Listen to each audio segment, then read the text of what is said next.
ಓ ನೋಡಿ ಸಿದ್ದರಾಮಯ್ಯ ಅವರು ಬಂದ ಮೇಲೆ ಯಾವ ರೀತಿ ಪೂಜಾ ಇದುಗಳಿಗೆ ಎಲ್ಲ ಮಾಡಿದ್ದಾರೆ ಅಂತ ಹೇಳ್ಬಿಟ್ಟು. ಸ್ವಾಮಿ, ಕಟೀಲಿನ ದೇವಸ್ಥಾನಕ್ಕೂ ಸರಕಾರದ ಸಿದ್ದರಾಮಯ್ಯ ಯಾವುದೇ ರೀತಿಯ ಸಂಬಂಧ ಇಲ್ಲ. ಅಲ್ಲಿಯ ಆಡಳಿತ ವರ್ಗದವರು ತೆಗೆದುಕೊಂಡಿರುವಂಥ ನಿರ್ಧಾರವದ್ದೇ ಹೊರತು ಅದು ಸರ್ಕಾರದ ಸಿದ್ದರಾಮಯ್ಯನವರಾಗಲಿ ರಾಮಲಿಂಗಾರೆಡ್ಡಿ ಅವರಾಗಲಿ ತಗೊಂಡಲ್ಲ.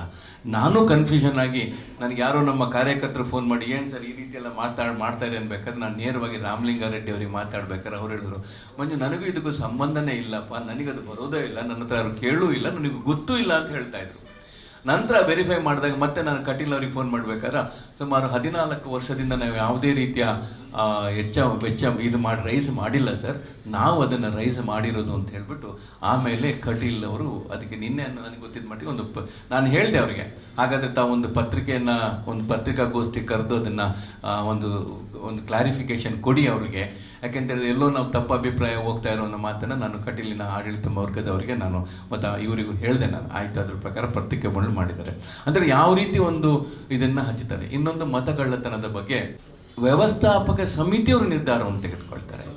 ಸಮಿತಿ ಅಲ್ಲ, ಇದು ಏನಂತ ಹೇಳಿದ್ರೆ ಅನುವಂಶಿಕ. ಅದು ಕೆಲವೇನಾಗಿದೆ ಅಂತ ಹೇಳಿದ್ರೆ ನಮ್ಮ ಅನುವಂಶಿಕ ಮುಜರಾಯಿಗೆ ಒಳಪಟ್ಟರು ಅನುವಂಶಿಕದವ್ರನ್ನ ಅವ್ರಿಗೆ ಸಂಪೂರ್ಣವನ್ನು ಅವರಿಗೆ ಅಧಿಕಾರ ಇರುವಂಥದ್ದು.